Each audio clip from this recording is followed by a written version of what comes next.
Lesson 5.2 Clock and Reset. Open it from the free Verilog curriculum. I opened the free Verilog curriculum, click into this lesson, and wait for the docs pane to load. The lesson loads, and the docs on the right become our guide. You will finish clock/reset timing delays in the test bench. Hold reset, release it, let the clock run, confirm pass. A TB clock is usually forever #half period clock equals not clock. Assert reset long enough before the first useful edge. Small #1 versus #10 choices shape race-free stimulus timing. TOT needs a clean clock and reset ends story from the test bench. Your TODOs are the delay values around reset and stimulus. Fill #10, #1, #10, #10 from golden. Bane control.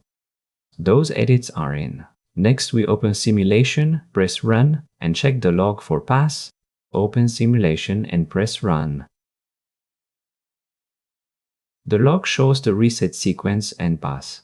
In Surfer, right-click the TB score and add the signals. Surfer, reset and releases. Then the clock trains the duty.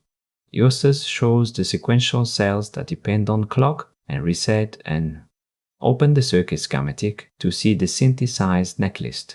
Reviewed, DUT assumes reset is valid before normal clocks. Appendix clock forever loopers timed reset release. That is clock and reset. See you in the next lesson.